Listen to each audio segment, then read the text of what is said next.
Here's the book I've been reading on my Kindle Fire. I've shown it several times, the book cover.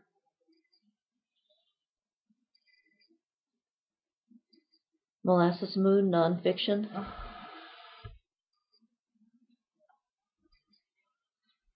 And the Kindle Fire can turn around and with the book cover, which can turn and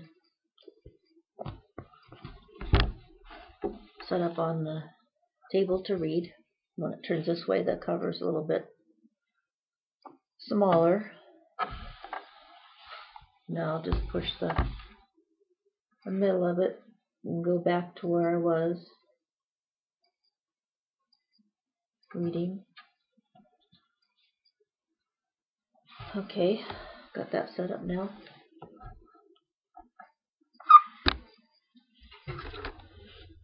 Now I'll get comfortable here so I can read better, I hope. Okay.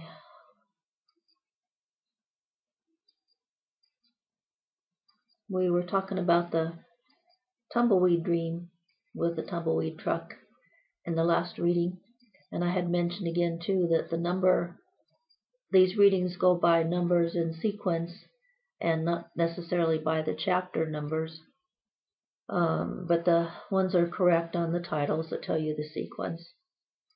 The last one was number 29, so this one will be 30, reading number 30.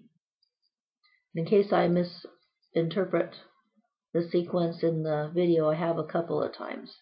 The titles will have the correct sequence, in case somebody wants to religiously be sure they listen to every one of these in order. That would be a great compliment. Anyway, to continue, I'll repeat a little bit. Of course, there are some things not worth remembering or recounting, but my tumbleweed isn't one of those. I'm stubborn, I know. It's a quality I admire in myself, along with my giant-sized ego. I smell my chili cooking. Yeah, I wish I was in 94. There's nothing cooking in this kitchen right now, except my brainwaves. And right now is 2012, January 27th, Friday. And of course this won't be uploaded right away because I have a collection now of video readings that I do as I have time, sometimes a few in a sitting. Okay, so to continue after my little sidetrack, the chili cooking. It's not as good as Esquivel's, but it'll do. Maybe I'll taste it before slicing the cake. Chapter 17, Hide and Seek. I added the beans, then tasted the chili. It needed more chili powder and garlic salt. I like lots of spice. You may have guessed that. My break took longer than I had anticipated. One of my serving bowls was piled too high on top of the microwave. It crashed and splattered shards of glass. Tara scrambled, skidded claws out of the kitchen in a sudden great speed. The taste of chili wasn't worth it. Goat heads were one thing, but glass slivers were a serious matter. Not even Tom or Linda could make a cut on your paw disappear. So Tara disappeared into the bedroom. That was just as well. It was easier to clean the mess with Tara in hiding. But what a waste of time. Oh well, now my kitchen floor is shinier. And maybe slipperier, Tara. Watch out. I sometimes think everything that happens like this, even things that really aren't necessary, especially if they're difficult, you get gifts or benefits from them just to kind of pay for time, because I don't believe time is ever wasted. There's always something of benefit in every minute And when things are difficult, I think there's more benefit, just so we get paid back for living in this kind of a world. Helping maybe establish it somehow, as some of my theories are trying to express. This cake's good. So's the tea. It's hot up here this afternoon. See, when life gives you lemons, you don't always have to make lemonade. Make lemon cake. And eat it too. I'm hoping a small fan placed in the open window will do me for this summer. Honestly, I'll probably be able to take the heat better than Gemstar. But maybe we'll both weather the rising degrees. Have you ever wondered why we break things? Or even why we have bigger tragedies? I guess you could say they add spice to life. But who likes that kind of spice? Black and gooey like stinky tar. Yuck. Some people think we need hardship to develop character. I'll develop my character in tumbleweed dreams, thank you. How's that for significance for my dream? I could get significance out of a turnip. But really now, I do think making your dreams come true is a great character strengthening device. I mean it. You have no idea how much I mean it. You would, if you read my works of fiction. You'd know exactly how important I think it is. I think it for the human spirit to accomplish dreams. Of course, you can have lots and lots of dreams, but it's not always possible to accomplish all of them in a physical reality. So it's also important to know which dreams are just a dream and give you an escape into wishful thinking, and which ones are worth trying to work into reality. So not all dreams have to come true, or maybe not all dreams are supposed to come true. Knowing which is maybe the key. Okay, so I'll go back into the book again. I don't know if it's even fair for me to interject from the future into a book I wrote in the past. But since all this media makes it possible, and since it comes to mind, I guess maybe it's good. Speaking of which, the above sentence about it, important for the human spirit to accomplish dreams. If we went to all this trouble to touch things and live dreams, how important would our toys be to us? Aren't machines man's best toy? I realize they're more than that, but they're that too. Have you ever thought that the best way to find yourself might be through play? I've thought that. I think it too. If you want to know who or where you are, if you're having an identity crisis, play with yourself. Isn't that nice and simple?